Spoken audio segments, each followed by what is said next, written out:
Go. Good morning. This is a called Finance Committee meeting of Forsyth County. This The conference will now be recorded.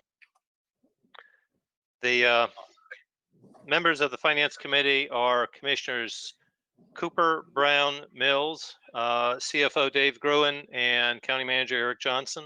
And we're going to continue on from the discussion on Monday. Dave, if you can kind of talk about who we have queued up this morning, and we know that we need to have a hard stop at 11:30 this morning. Okay. What we have left on our agenda for the track 1 budgets to review are the probate court. Then we have 3 areas of public safety, ambulance, EMA, and the public safety radio system, a little bit of E911. Left remaining from judicial area, we have indigent defense. And then we have primarily after that, we have what we call general government, which is all of our internal functions plus tax assessor and voters registration. And then we pull up the end with the fire fund at the very end of this. And with that, segueing over to the schedule, as it's set up right now, what we had carved out in committee members' calendars was the next meeting would be on May 26th, the next Tuesday, from 9 to potentially 11 o'clock, before I think one member has a conflict after that. And then on Thursday, the 28th, from 9 o'clock on until as long as the committee can do it, or up to as late as it's all clear all the way up to 1 o'clock, and that on the 28th. So I think we have probably a couple between today and those 2 days, probably a good opportunity to get through all these budgets. Okay. All right. With that, do you want to kick off the probate court discussion? And all right, that's a page on the package. It's page 168 for the summary. And let everyone get there. I've got it in front of me. There, to start off with, there's no new items requested. And the summary, and I'll address both sides of the budget a little bit. On the expenditure side, it is only for just under $1.5 million budget. It's a 0.3% increase of about just under $5,000, and that's primarily from salaries and benefits area, netting against an operating expense decline of 10%. But up on the revenue side, and there are significant revenues that come through this court. Based on historic collections last year, we've backed off of the revenue budget a bit, and this could change as we see how we go through this year by the time we adopt the budget. But if there's anything that would be hard to predict, we think the three of the main revenues come from marriage licenses, gun permits, and passports. If anyone has a handle on what they'll look like next year in activity, I'd be impressed if they could predict that very close. And Judge can tell you how that varies up and down with different economics and events and everything else and growth in general. But those are the 3 of the 4 main drivers of the revenues, is those 3 permit or license areas. And with that, turn it over to the judge and what he would like to add about the budget. Good morning. Can you hear me? yes, sir. Hold on just a second. Let me turn something off here. All right, that probably worked better. The marriage license, that's going to be the same. They just postponed things a bit. I think the June weddings are starting back up. We had an influx of them at the end of last week, and it'll start this week, the same thing. So that is occurring, and that will be about the same. The passports, those are the unpredictable part, because that depends upon the Secretary of State, the U.S. Secretary of State. And right now they are not doing anything at all except for emergencies, and they have a very restrictive definition on emergencies. Weapons carry, that's going to be the same. That was just postponed, and folks have 120 days now pursuant to a executive order from the governor to get their renewals in. We've had lots of inquiries on those. Those have started back up. So those will run into what would have had to occur in February, March, and April, and this month, May. Those will run into September and October. So those will be the same. There won't be any decline there. The only unknown, as I said, would be the passports, and that depends upon the Secretary of State, the U.S. Secretary of State. So we'll just have to wait and see. So that's what's happening with revenue. And of course, everything else will be pretty steady. Good morning, Commissioner Mills.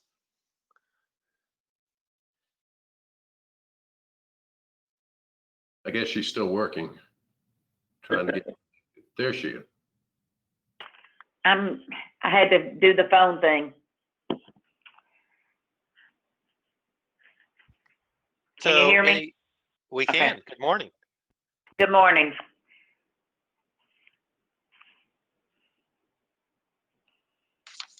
So at this point, we're hearing that the revenues are anticipated to be comparable to what you anticipated or what David anticipated, and with the exception of passport, whenever that might come back. And we've got 7 months to see what happens between now and the beginning of next fiscal year. That's correct. Any comments, observations on the expenditures, or I do on the expenditures. I just found it's interesting. Your part-time salaries went way down, and so did the bailiff wages and fees. I mean, that was a big drop. You're talking about on expenditures that were put into the budget. Yes. We hadn't used all the bailiff fees in the past, so that's not going to impact our operations at all. I think probably we did not initiate that reduction. I think the county budget office did.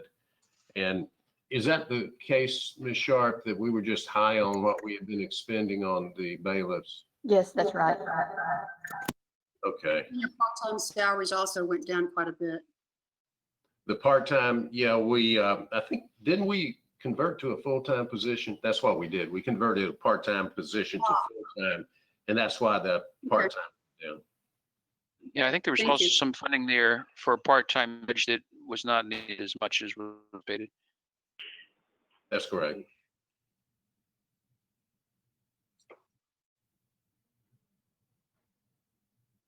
Other than that, expenditure is about the same.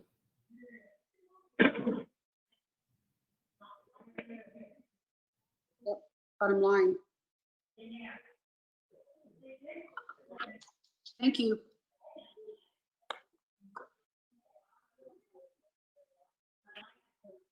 any other questions?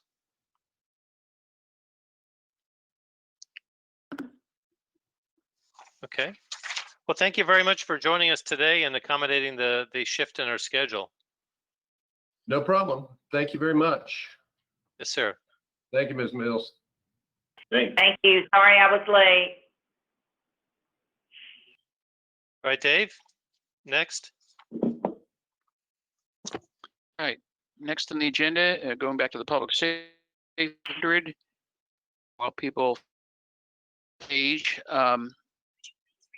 What page flip back number? up to 100. Dave, you're great fading out. explanation here. I mean, okay, can you, Turn off your camera. yeah, I did. So now, hopefully, so my power can build, uh-oh. Ah. Can you still hear me? My connection just went down. Actually, we can hear you better now. Hello? Can you? Okay, it says my connection's down. Let's see how long I last. If not, I'll try to keep reconnecting. Anyway, ambulance service is a contracted service, and so You're gone now. Dave, you might need to call in.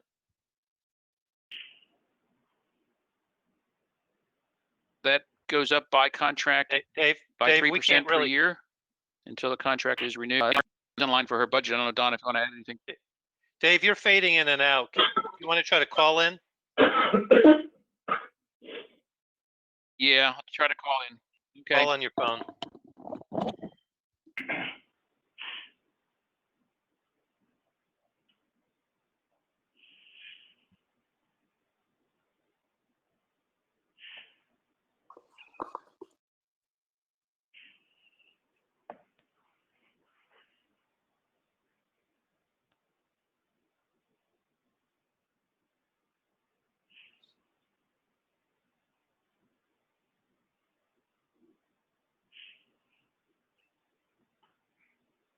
While we're waiting on Dave, I'll just tell you that the governor's call was very nice. It was, but we really didn't find out a whole lot more than what we know.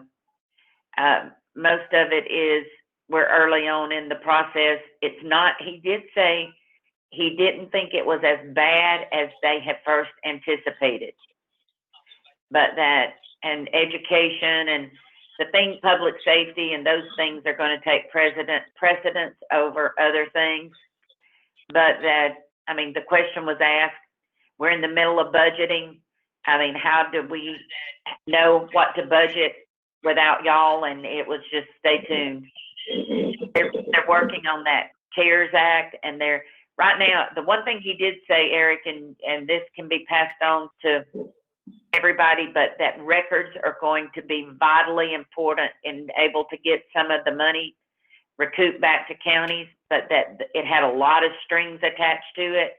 And the CARES Act, they're trying to get it broadened so it can go to more things than just COVID, you know, a direct connection.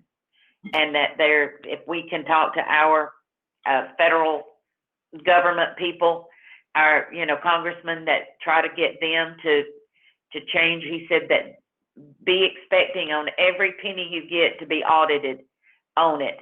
So make sure that you've got all your records in place. Okay, Hey, I'm on. Grant? Can you hear me? Talk a little bit I more, can hear Dave. you. Can you hear me? Yes. Okay, I'm on the phone connection, so I'll just stay on there, even though that I got reconnected to the other as well. Okay, ambulance service, page 100. Again, this is a contracted service, and then built into the contract is a 3% increase each year until the contract is renewed. So you'll see that there in that page, that increase. And again, I was going to say, Donna in procurement manages this contract, and she's online for her budget to come up. If you have any questions, she could probably add to that as far as, I don't know if Donna's gotten any other requests from Central or not for this year, because sometimes they come in with midterm requests depending on cost and volume and activity. Well, we had one where they were asking us to pay them some extra money because of tough times, and we slow walked that. And as far as I know, they stopped asking us about that. Donna, are you on? I am, Eric. This is Donna. I agree. They have not asked anymore, and I really haven't offered anymore either. So we're still at the contracted amount as David shows. Yeah, they were losing money from. I mean, our transports were down, but they were losing money from other areas within their ability to provide service and bill, and I think they were, in my mind, trying to take advantage of the situation, and fortunately they stopped asking. So, Well, and you know, those are things to note when it comes to contract renewal too. I I mean, agree. everybody's going through a hard time. I mean, it's not like that the county has a bottomless bucket. And they were less than 30 days in and already asking us to give them more money. So, and Central is part of a national, much larger national corporation. So they should plan for these types of possibilities just like everyone else. So thanks, Donna. You're welcome. Any questions on this?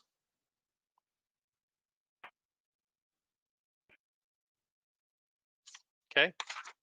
Dave, you No, wanna but move the on? 3% was it anticipated? Is that what's normal? That was That's in in the the con- contract, Commissioner Mills. Right. Okay, good. I figured it was. Okay. All right. Okay, next. next on the agenda is emergency management. I think Chris is on the line. Just a brief summary. Slip down to page 104 is where the summary is, followed by the detail pages. This is not as comparable for 2019 because I think in mid-year that function was moved over to the general fund out of the fire district. But there is a full current year budget to compare it to. Now, to make a good comparison, there was 150,000 in the current 2020 budget for additional sirens, and that makes, when you take that out and we did not add any new items into the 2021 budget, that makes it appear that the budget is dropped. It's really about the same. If you take the 150 off, it's 329,000 each year, almost no change. But up in the summary, in the new items, they're requesting, according to the plan, the next funding for 150,000 for the next 5 outdoor sirens. However, I think both, maybe Eric and Chris can comment on that because of the timing of getting this year's in. That may be pushed out, I believe. So with that, I'll let Chris and Eric address this budget. Chris?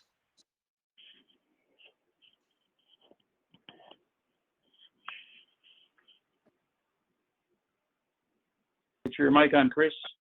If it's off. Here you go. Can you hear me now? Yep, we can. What you been doing the last few weeks? Never heard about anything from you. I know. We like Dave said, in 2020 we had planned on adding 5 additional outdoor warning sirens. Most people know those as tornado sirens, but we are looking at whether we need to continue those for 2020 with the county manager, and we were kind of going to wait maybe and see budget impacts because that is $150,000. We've tentatively put that in for 5 additional ones in for 2021 once we see where the impacts to the budget are going to be.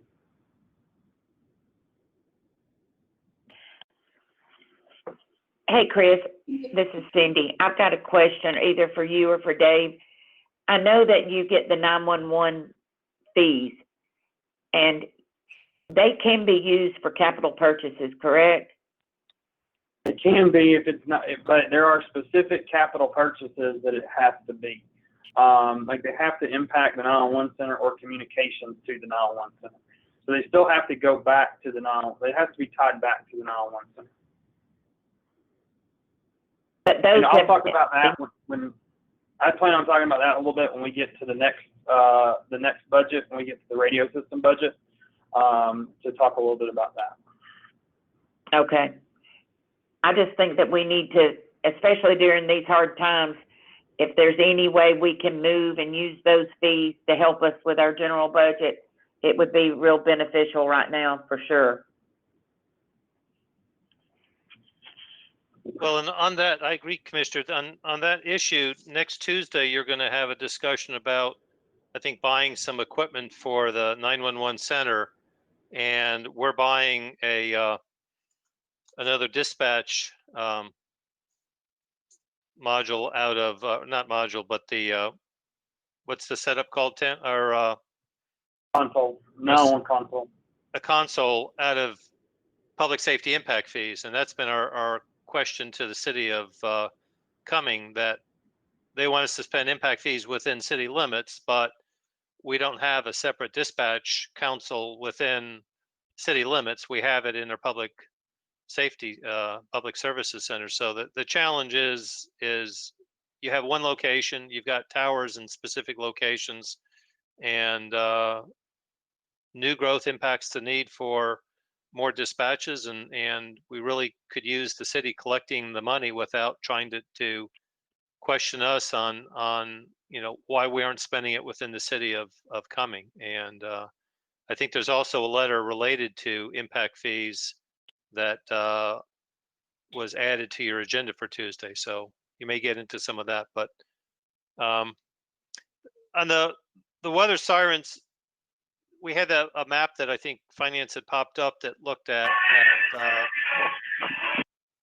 kind of population centers and where people gather. And so the question really there is, it's a one-time expenditure and it's an easy thing that you can move around, based on when money is more available. Chris, you want to talk a little bit about what the different color circles mean? So yes, so the red circles are our current sirens. The circles with a black and yellow, or it looks probably just black on your screen, those were sirens that we had planned on doing this year. And the ones with the green circles, we had looked at doing next year in 2021. So those triangles with the black circles, those are the locations of those are Fowler Park, South Forsyth High School, Kelly Mill Elementary, the right-of-way just outside of Baldridge Campground on the lake, and Bennett Park. Then the 2021 sirens that we were looking at is Johns Creek Elementary, Vickery Creek Middle School, both sides of Sawney Mountain to cover the mountain and people on the trail. And the right-of-way, this is probably our first one we'll do, but somewhere along county right-of-way on Buford Dam Road as you approach the lake.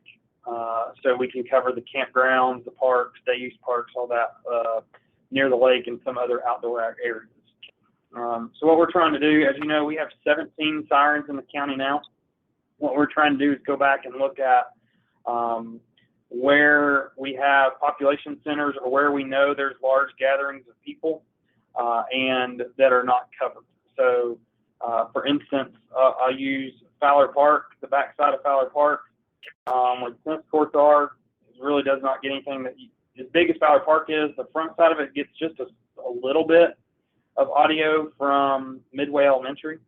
But then you get over we chose South Forsyth High School because the high school doesn't have anything, nor does it nothing covers the collection. So what we're really trying to do is go back and strategically put these in specific places where we know that there's large groups of people that gather. So it's not based on where people live, it's where people gather. That's right, because as you know, and as I always remind folks, sirens are designed to be heard outdoors. A lot of people think they should be heard inside their home. They are not designed to be heard inside a home. They're designed to be heard outdoors and to push people into a structure, into a safe place. Can you move the map up a little bit so north or south you can see it at all?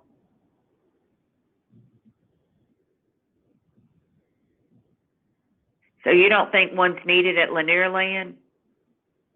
That is in our, that would be, so in this map only shows 2020 and 2021.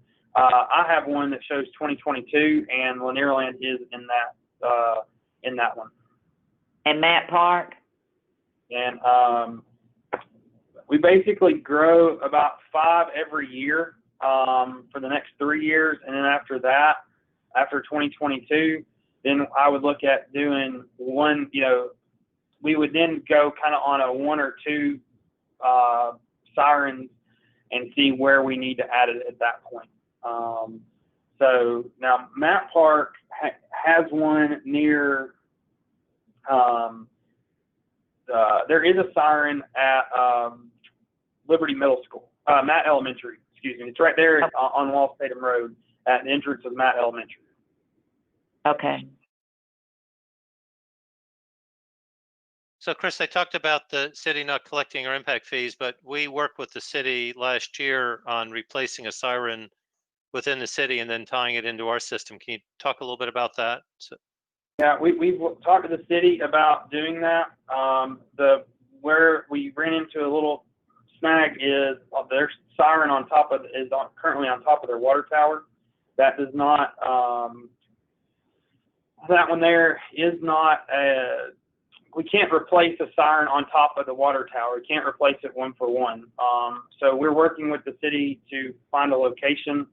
We were working and then COVID hit. And so we are getting ready to pick that project back up with them. We were looking to try to put it in the same location. But as you can imagine, around a water tower, these poles have to go pretty good ways down into the ground. We were concerned about hitting underground utilities, so we're working with them to, on a new location for that. And that would be tied into our dispatch as opposed to how they've done it in Correct. the past? Correct. There's now, their old one is set off at the city police department, and it's only controlled that one. And so any new ones that would be put in the city would be tied into our system here as well. So they'd all go off simultaneously as opposed to waiting for someone at the city to turn theirs on at the police headquarters. Correct. And when they had a dispatcher there, at one point, as you may remember, the city had somebody that served as a dispatcher for them, but they, I think it's been about 18 months ago, we took on their dispatching up at the 911 center, so they no longer have somebody there 24/7 like they used to. Okay, thanks. So my point is just we're trying to work with the city to have a consistent ability to let people know countywide. It's a countywide function.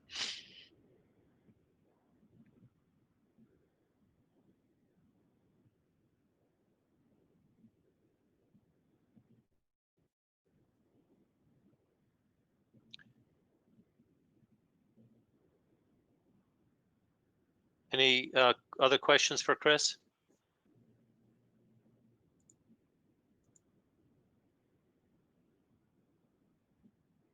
Okay. How much money is in the 911 fund? Just curious. I'm trying to remember it offhand. I'll have to get the number for you. It's still a pretty healthy fund. I have to look at it. I'm thinking it's still at least 400,000 or 500,000, but that might be low. It might be a lot more than that. But it did. The income in that is increased with adding certain of the phone charges to the wireless phones, and so that their 911 charges have been covering their expenses. So that fund is in very good shape. You want to turn to that department? If you could get how much was in it. I mean, we don't want to deplete it. We want it to be able to be used for, of course, its intended purpose. But if there's a way we can maximize and be able to help, it is a resource. Right. Now, we'll certainly look at that. Those fees, as I'll explain a little bit here in a moment, are very specific on what you can and cannot use them for. We actually turn in a report every year to the state to show exactly what they were spent on. So, and they go over that very carefully. But I agree, we'll look for anything there that can be covered by those fees. I just know Now, Deborah what's Nesbitt important- went over this. Deborah Nesbitt went over this with the Board of Managers or with something with ACCG one time and said that, you know, you should be careful. It can go to more things than lots of times your staff or whatever think it can. You know, that it could be used for different things, that when they wrote that, they wrote it when they redid it, the new, so it could be used for different things. Okay. Dave, you want to go ahead and move to 911? Well, So yeah. I will say on the 911, this is not, when we look at 911 here, and Dave can probably, this is not the full 911 center budget. This is only going to look at the radio system. The 911 center budget is actually in track 2 because it is a, Dave, you can probably explain that better than I can, but it's because of the way the funds are collected. Right. Moving to page 107, this is primarily the public safety radio system. In fact, I think we're going to probably divide this out separately somewhere else. Why it started out as E911 is there are a few expenses over the years that the 911 fees are not allowed to cover, and those expenses were put here as a few of the smaller operating account lines. But then over time, the radio system cost was brought into this cost center here, and that's what primarily shares the radio system. But as Chris said, since it's a separate fund, the 911 fees, that is not connected to the general fund in any way or to taxes, that's in the second track of budget, so it'll come later in June and beyond.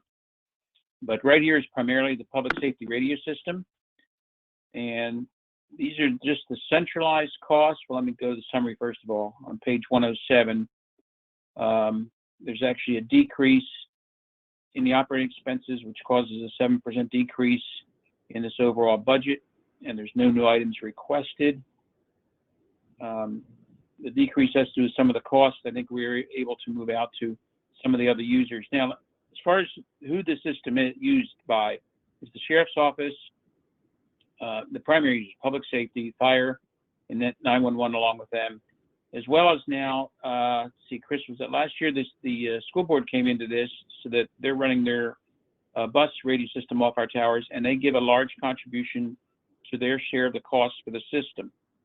All those other costs, and the annual charge for Motorola is rather large every year, and that's divided up among the users by their number of radios. So the sheriff's budget has a large charge in it, fire has a charge into it, and some other departments are on this too. Some of our other user departments like road and bridge out in the field and so on.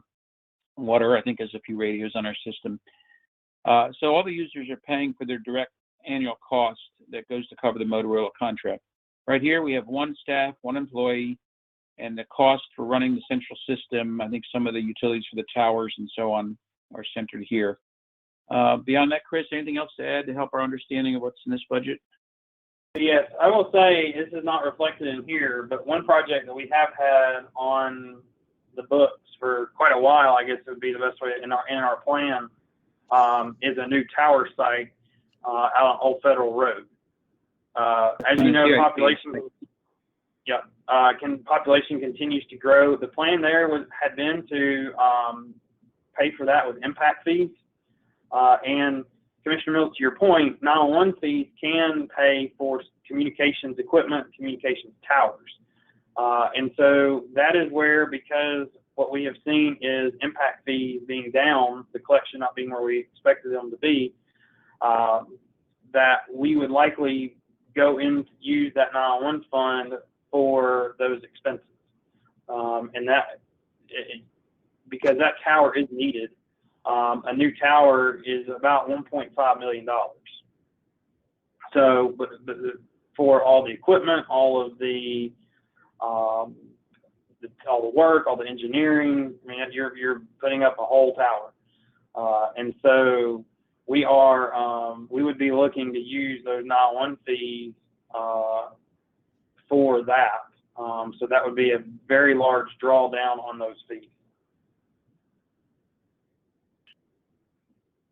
Thank you. I know it's very much needed.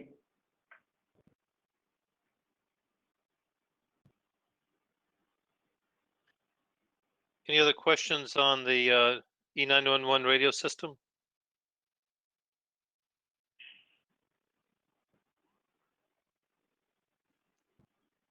Okay, thanks, Chris. And Commissioner Mills, to your point earlier about the documentation, just so you know, and the Finance Committee knows, I think it's we've been working already for several weeks on tracking our expenses on the FEMA. We've already had several conference calls with FEMA about our expenses and that process, and probably sometime the 1st of June, we'll be bringing some documentation to the board. Thank you, Chris. You do a great job.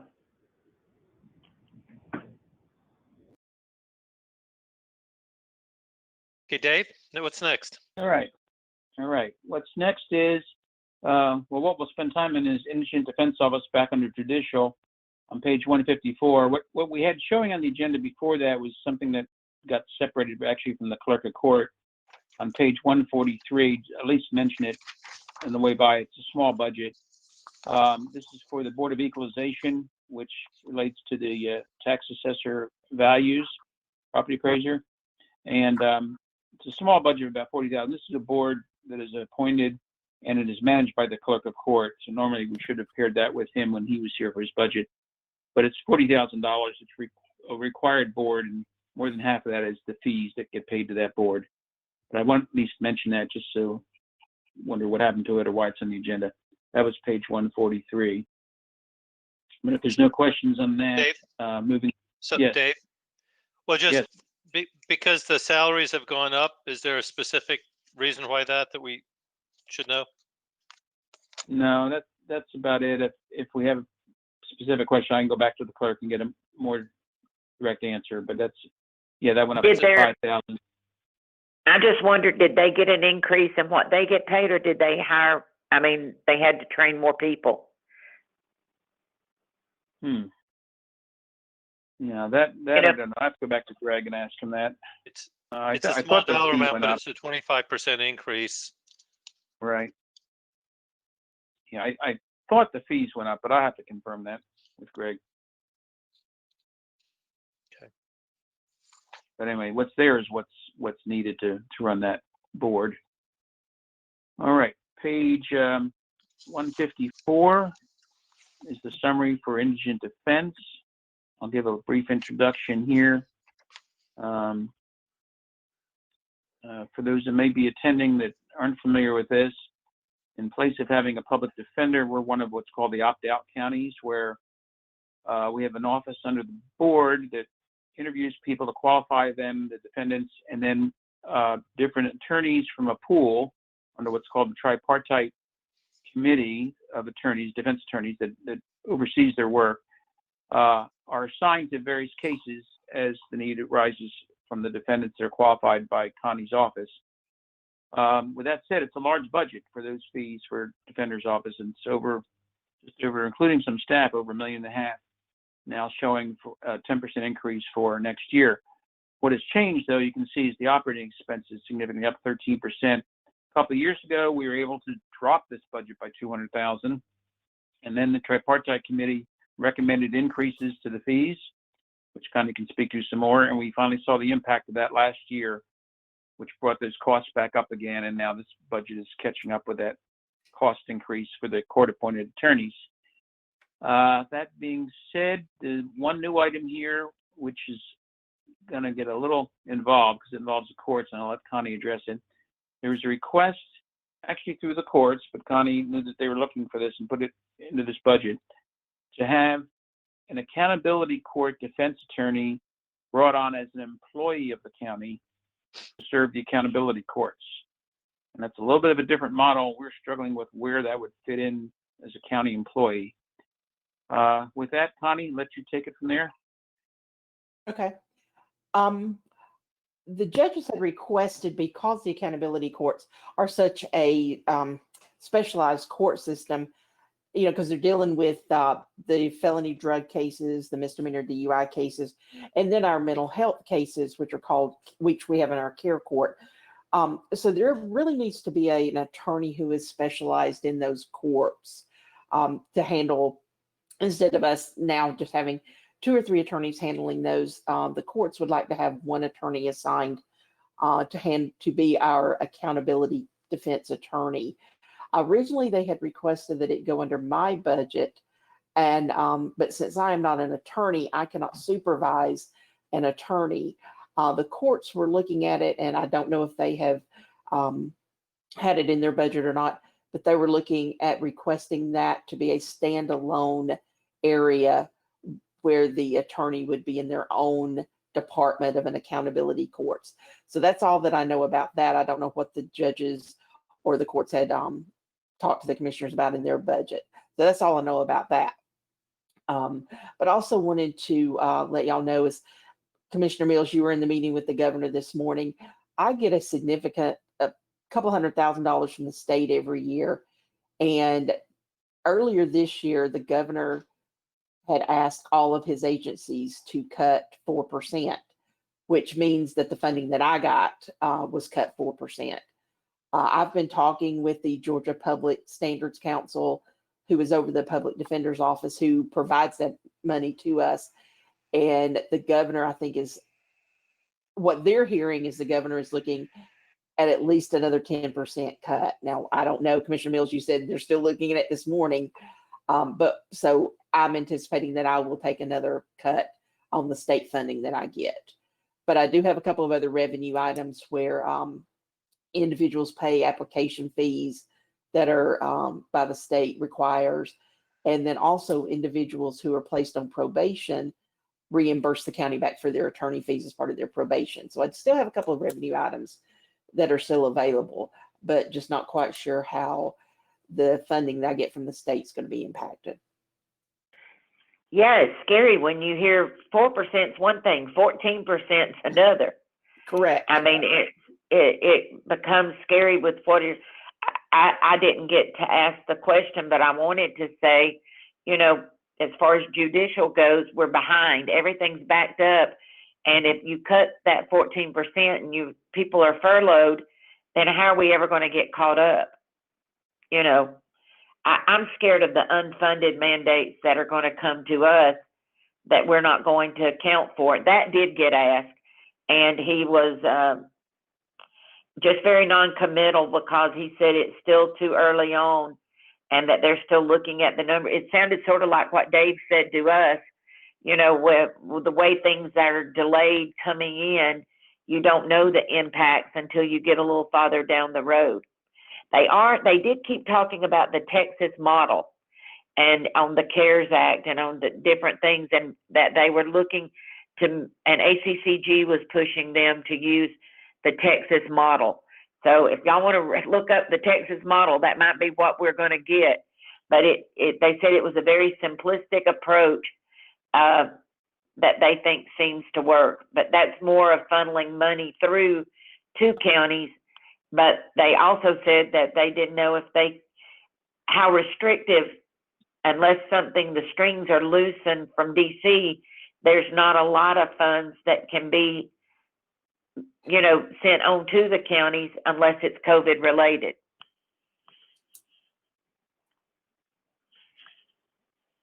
Dave, maybe a question for you. So Connie talked about the cut in revenue. Back on that summary sheet, there's an intergovernmental revenue line that for next year is 210,000.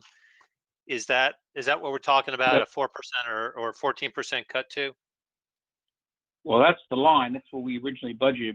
You're right, we have to take 4% off of that. Although, Connie, in the actual for 2019, didn't they start backing off of that already anyway? No, it came in after that. Okay. I think I got notified of it in like I'm just trying to get a September. context. A 14% cut in revenue of $210,000 would be like So 28,000. Right. Yeah, just about 30,000. Or take it off of last year's actual of 207,261. I think the challenge to the state is if they need 14% and they start excluding public safety and education, then they need a bigger bite at the apple in other areas. So, Well, these fees, you know, we're mandated, you know, to provide legal representation. So they can't cut it too much. unless Takes they it cut down it the to money we get. 180. I'm Well, sorry. Connie, go ahead, Molly. I just said it takes it down to 100,600. 186,000 is what it takes it down to. So Connie, to your Right. point, can you cut your spending just because they cut their revenue? Can you not Unfortunately, deliver service? unfortunately not. Okay. And as I was listening to the sheriff's budget yesterday, as he was talking to you about arrest and the jail and everything, I'm such an unknown because I am based on the arrests that come in, the traffic cases. The economy also does impact people's abilities to afford attorneys. I still am not getting an idea right now as to how much the economy is impacting people because the arrests have been so low right now. So it's hard for me to judge if I can even see the caseload going to be up or down for next year. Is there data that goes back like 10 to 12 years to see what happened during the last recession? I can check. I don't know if I have it that far back. I know I have it. I go back about 7 or 8 years. Okay. So, but I do know that this something that surprised me is when they raise, you know, when we do the financial assessments on individuals, you know, we're looking at poverty level, individuals who can't afford an attorney, and there are the federal poverty guidelines we look at. One thing that I am seeing that has impacted it is when they raised unemployment. It's up to close to $600 a week now, which is changing. You know, normally it was $300, so a lot of people would qualify, but now that it's up to $600 a week, that's changing our, how many people are qualifying this day.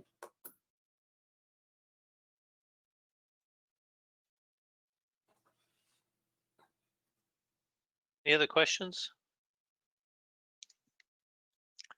Well, thank you, Connie, and let us know as you hear more. Definitely will keep you updated. One question, Connie.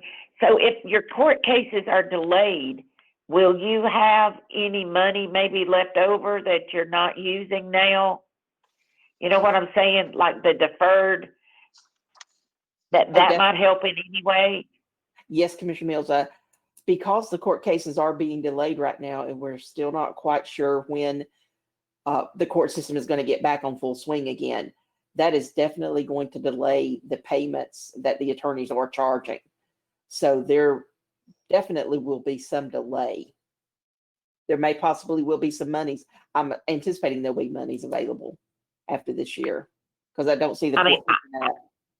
And just talking to a local attorney that had done some work for me, he said that for the month of March, say, and maybe it was April too, that his income was down 70% in his law firm. And that just, I would think that maybe not to that degree, but it would translate into some of your attorneys as well. That is definitely true. My expenditures for the past 2 to 3 months are probably about 60 to 65% less than what they normally would be if the court system was up functioning fully. Okay. And I know right now there's no jury trials have not been given. No jury trials are grand jury.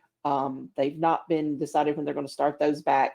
So if it's later on in the year, it definitely will leave my budget with some extra funding. So you're getting revenue regardless of whether you're incurring costs? From the state, yes. And So from application fees, yes. So it's kind of the opposite of what you'll see next year. So you're getting revenue even though you're not incurring costs this year. July starts a new state fiscal year. You could have your revenue down starting in July, but your costs come back as courts start to be in session and you start to incur those costs again. Correct. Okay. So maybe some of that loss of revenue next year could be mitigated by lower costs this year.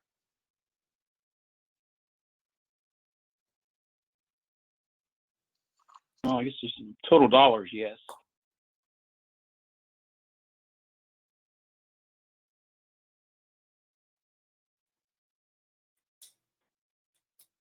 Okay.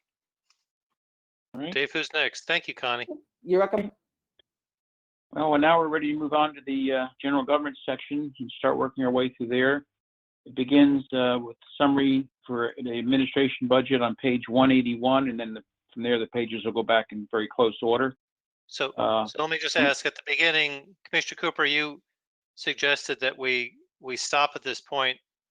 Are you still interested in stopping? Do you want to move on? What's your pleasure? But we get feedback from other folks. I just thought, since this is sort of the same area here, all these different categories are from the same area, that might be something we would like to cover in one day and just have that a day. What do other folks think?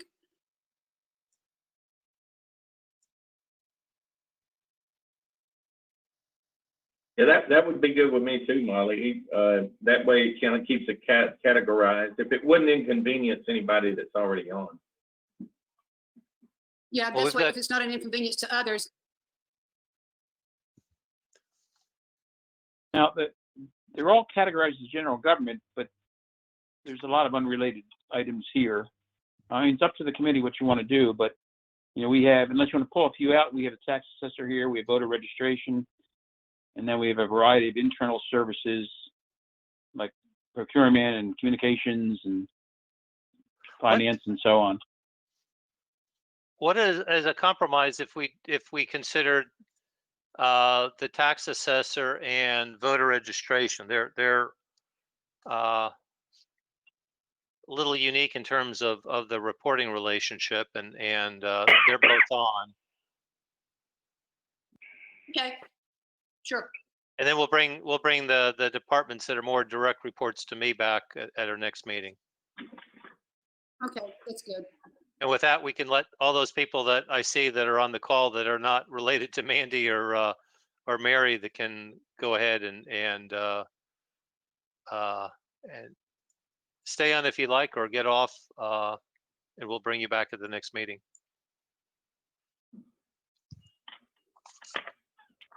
Okay, Dave. All right, well, then we can jump down to page 218. 218 is the tax assessor. Let me get there.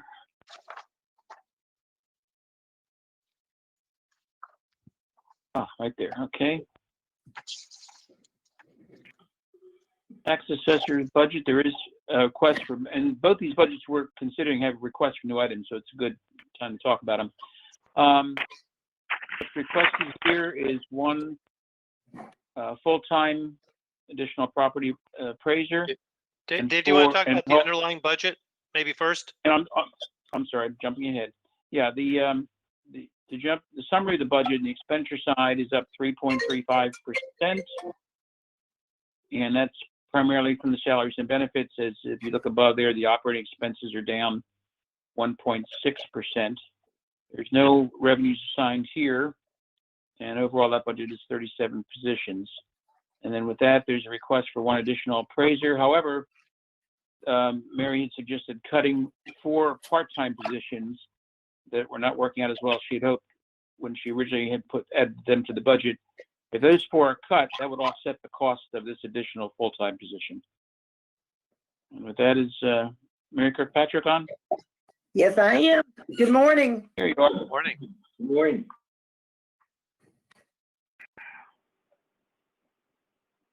Good morning, Ms. Kirkpatrick. Good morning. How you doing, Commissioner Cooper? I am doing well. How about you? Can't complain, can't complain.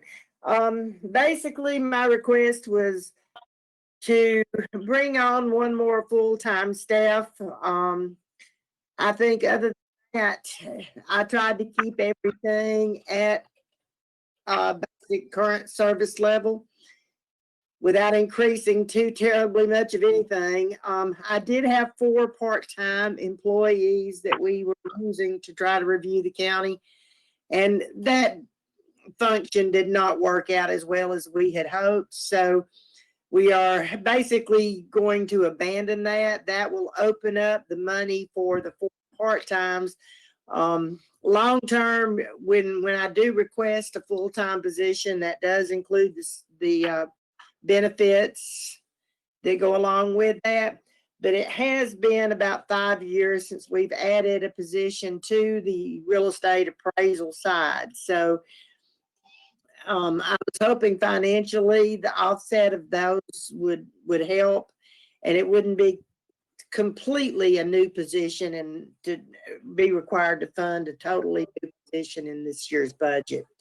But other than that, I think my budget's pretty well staying about the same as it was last year. Mary, hey, it's Cindy. I hope you're doing good. I am doing well. Thank you, Cindy. How you doing? I'm okay. I am curious if we need to brace ourselves for anything like what happened last year when the commercial tax, when y'all did catch up and we just got slammed by so many because their appraisals went up astronomically.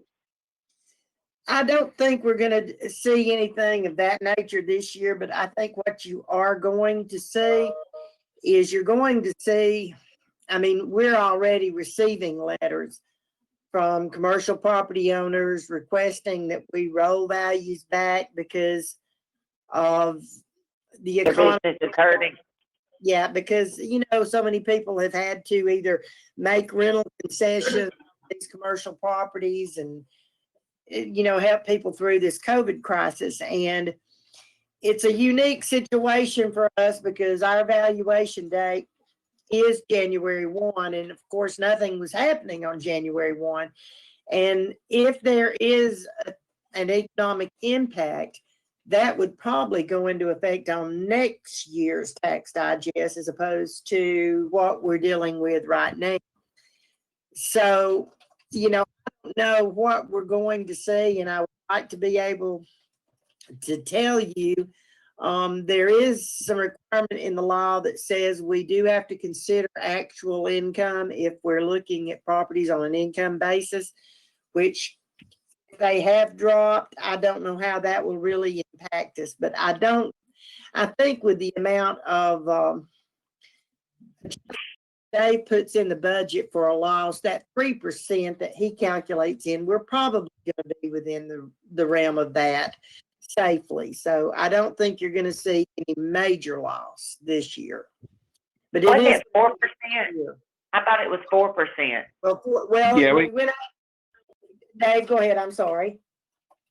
Yeah, we used 4 and then we reduced the autos from that. So we end up at 3.69. Mary's estimate, her hallway estimate, if you were earlier in the year, was 3%. So, and she's usually pretty conservative. So we started with 4%. But Yeah, Dave, But now we have, back out now we for have the bad actual debt. numbers. So. right. And I Yeah, think when you count that percentage in, you're accounting for what loss you're going to receive during the Board of Equalization. I know you were looking at their budget a little earlier, and I do believe that amount is always put in there to cover that loss. And I can't imagine us being above and beyond that amount of loss. Yeah. Now that was the estimate we worked on before we got your numbers. Your latest numbers, Mary, the net M&O is actually up 4.5%. Right. So I think we're going to be pretty good there. The residential market seems to be holding, believe it or not, firm. I've been reading several articles where actually, I think because the building is kind of slowed, the resale market is doing very well. They say that there's beginning to be a shortage of available homes out there across the U.S. and that market values are on residential properties are increasing. And I know we're seeing a lot of people who are refinancing, and we're getting phone calls wanting, information for lenders on purchases. So the residential market seems to be holding its own right now. Commercial is going to be the one that I think we're going to have to watch closely.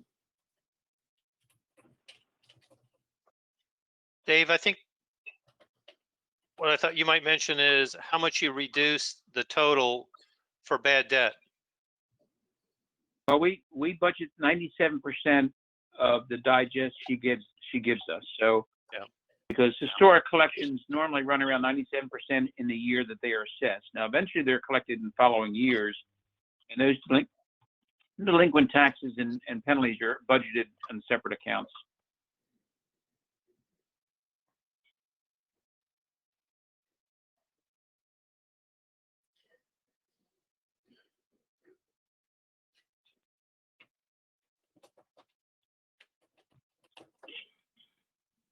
Any other questions?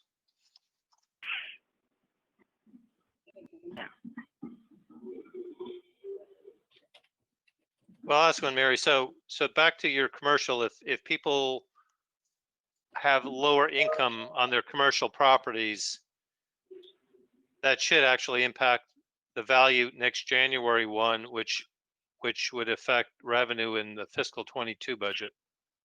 Correct. Okay.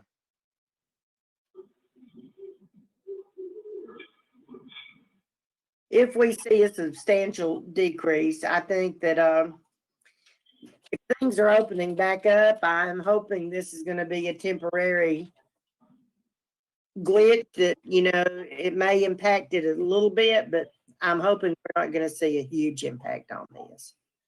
Yeah, but Mary, if I know where Eric's going, that the decrease won't show until the following year. But if I own a restaurant and my income has dropped this past year and you have that income factor in your appraisal, I'm going to come and have my attorney showing why you can't appraise this at the value you did.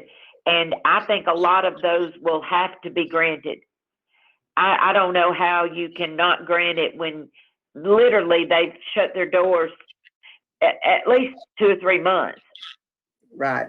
Well, I think that the one thing, a lot of the restaurants and type properties are generally not done on an income base. They're based on generally a cost value anyway, and the market value.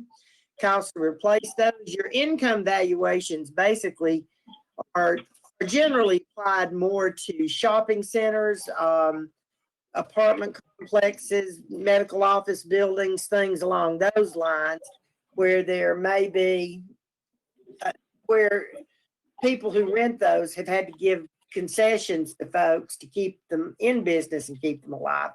And it might affect some of the mom and pop restaurants or things that are in stores like that, but it doesn't affect that store owner as much as it affects the property owner who's leasing to them. So a lot of the restaurants you're going to see, I don't know how much of an argument they're going to have there, because a lot of them are based on cost and market, and as opposed to income, because generally those type buildings, a lot of those they're built to a specific floor plan or design, and they are owned. They're not generally being built to be leased out to someone. So like I said, about the ones you see there are going to be the ones located in shopping centers, and that's not going to impact the business itself that's sitting in that shopping center as much as it impacts the owner of that shopping center who's renting to those people. Yeah, but that's that trickle down. It still comes back to the county and people try, I mean, if they waive the rent or they waive the, lease payments, then I just think that we need to conservatively look at those numbers if it's going to hit us. I mean, we need to be cognizant of it. Yes, and I'm not going to disagree with that at all, Cindy, because I think that in reality, like I said, we're getting these letters and these requests now, and I wished I had that crystal ball to know how much this would impact this, but I know we're going to get hit with it. I mean, I'm already having a lot of the tax representatives send letters in saying, do this and, do this for this year. And our notices, by the way, are planning to hit the mailboxes tomorrow. So, by Friday, they're going to be out there. We were done with our work and, ready to mail notices. So we will be dealing with this very much over the next month or two. So I'm going to say, yes, I do not at all blame you for looking at this with a very conservative eye.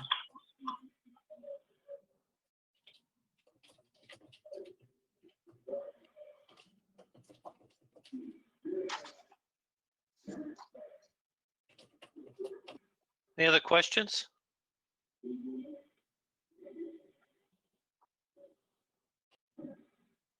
Thank you very much, Mary. And I see Kevin is on. Thank you, Kevin, for what you've been doing. Yes, and thank you all. I know you're facing a hard year this year and difficult times, so we appreciate everything you're doing for the county as well. So thank you very much. Thank you, Mary. Y'all have a good afternoon. You too. Bye-bye. Okay, if we're ready, voters registration budget is down starts on page 233, is the summary. And I'll walk through that a little bit. I see Mandy is on the meeting. Hello. And this Hi, budget, Mandy. one thing Hello. one thing to understand about this budget, of course, is it goes with election cycles. So every other year, the budget jumps well up, and then in between non-election year, if you will, it goes down. So you can see the 2020 budget is 1.4 million, and the 2021 budget is 755,000. So you have to recognize it's different election cycles, which makes that not very comparable at all. So with that, at the top of the page, we have some new requests. There was 4 positions requested. One is a coordinator for communications and training, and then 3 different administrative specialists that Mandy can explain the 3 different areas where she was going to appoint those administrative specialists. And that's the summary. With that, Mandy, you want to say anything in introduction? We'll take questions. Okay, well, good morning. Good to see everyone. Over here at the elections office. So advanced voting started on Monday, so we're rocking right along. As far as the request for the budget, so we're trying to, not so much at the department, just because there are so many voters in the county now, we are growing. Therefore, we have to kind of restructure a little bit the department to make sure that all areas are being covered and that it's not all kind of falling on one person or the other. So you have me, and then currently we have 2 coordinator positions. I have my coordinator over voter registration and absentee, which is currently filled and has been for a couple of years. And then we were approved this year for the coordinator position over the election equipment and warehouse area, which everything's kind of gotten messed up this year. But as soon as we're to the point where we can interview people, we'll be bringing on that coordinator, and they have lots to learn straight off the bat because of all the new equipment. And then my request was for a 3rd coordinator position that would be over outreach, training, and communications. So with all of the poll workers that we have, you're looking at, when it's a busy election time, 200, 300, 400 plus people that we have to find, staff, train. And so I would like to have someone that is sort of their primary function, to be the coordinator over that area. And then with those 3 coordinators, that was my request for the other positions to fall under them. We currently are an office of 6 full-time employees with 165 plus thousand registered voters. So we've continued to grow, and I would like to continue to grow us a little bit to be able to cover everything a little bit better than we're covering it right now. I mean, internally, we're taking care of everything. It's all getting done, but it's a lot of hours and a lot of work for what we do. And I know until you kind of come and been a part of it, a lot of people don't know what we do, but we're busy all the time, not just when it's election time.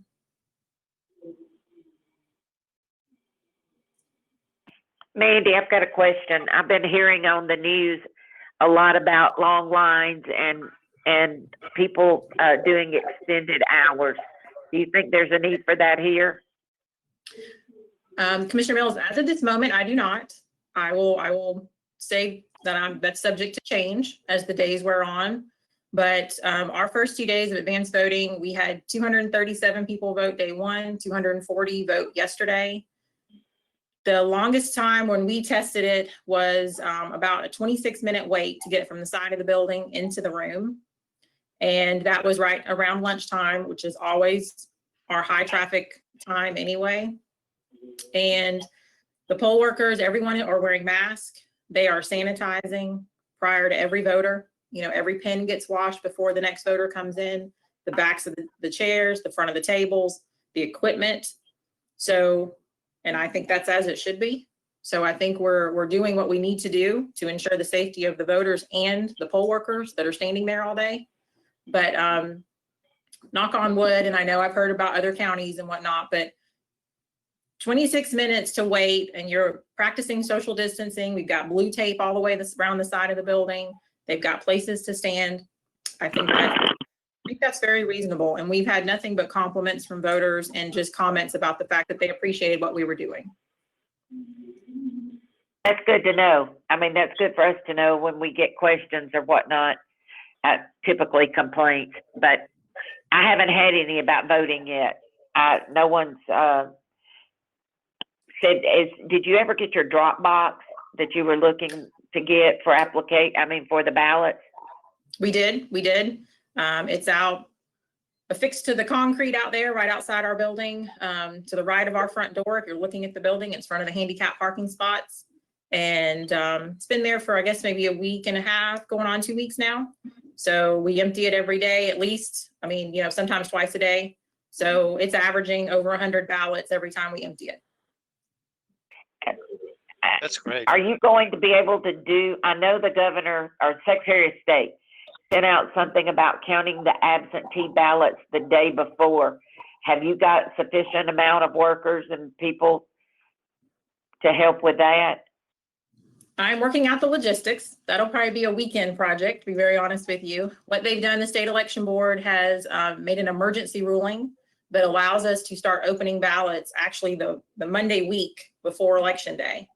And there's certain rules in terms of making sure that the people are involved, just like they always were. You know, you're not talking about what you see. And again, anyone that's ever helped open ballots, once you get started with the process, you're really not paying any attention to what's marked on there. You're following the process, you're counting, you're balancing, you're doing what you're supposed to be doing.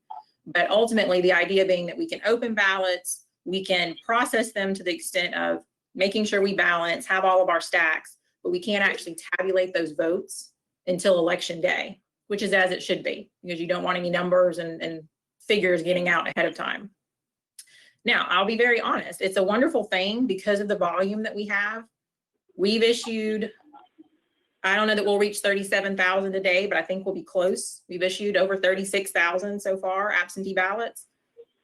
We've checked in voted ones over 10,000. We have more. You know, we've got the mail from the last few days. We have to check signatures and process. It takes a while.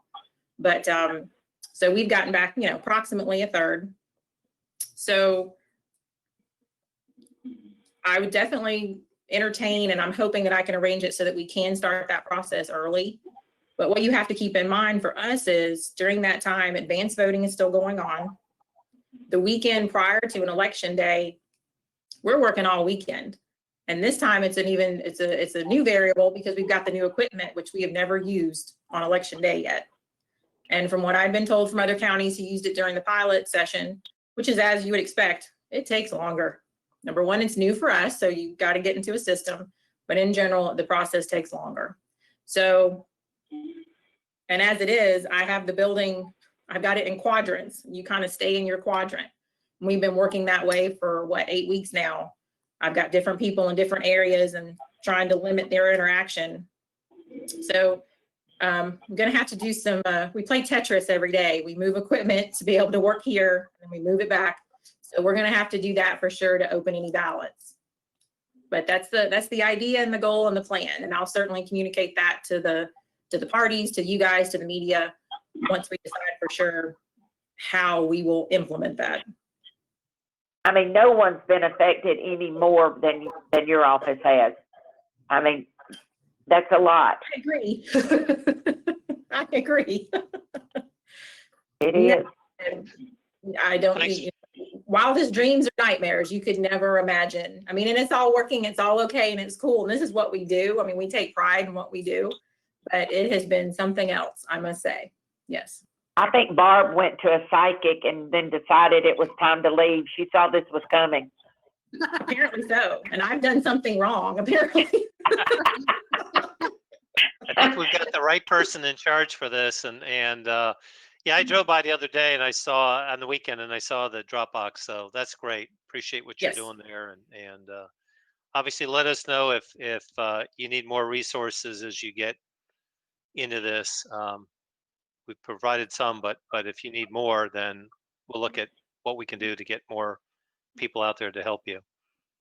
I will definitely be. And honestly, again, that was I have my different things that have to happen today and then my things that can happen on the weekend. And that was definitely one of my weekend things because I'll be very honest. I mean, we're okay with poll workers. We're good.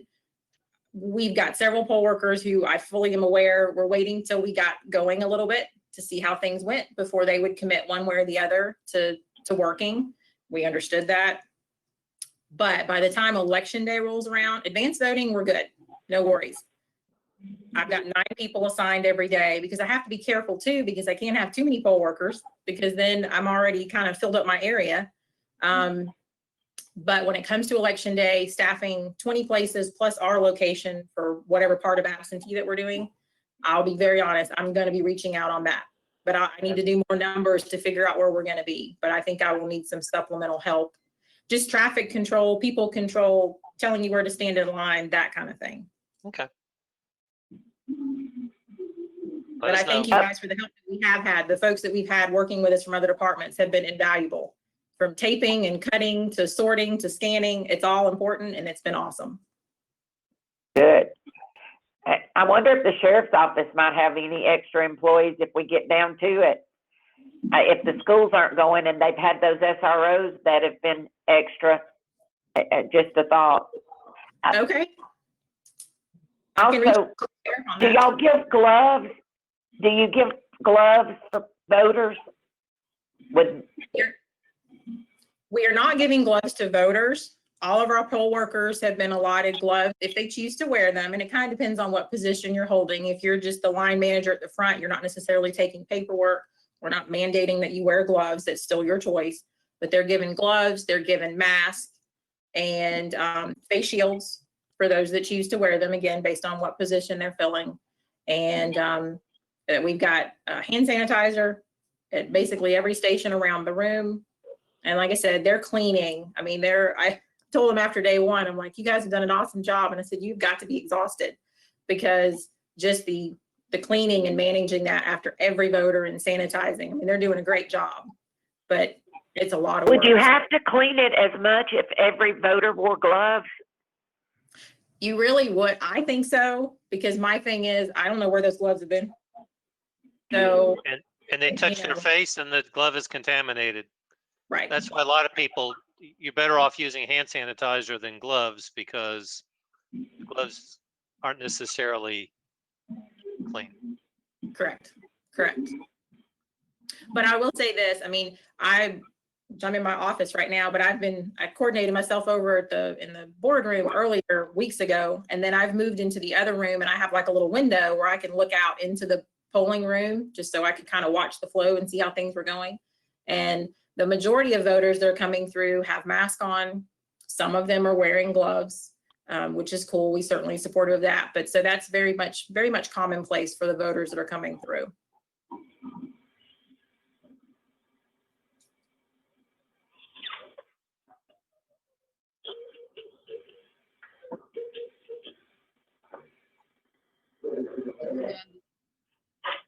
I don't have any questions. I'm good. I'm good Okay. too. Again, thanks for your leadership, Mandy. Thank you very much. It'll be interesting.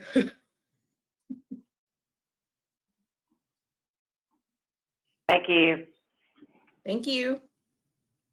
Okay, so with that, I think we covered the ones that you agreed we covered today, and we'll queue up people for Dave. What's the next meeting? Was that Tuesday?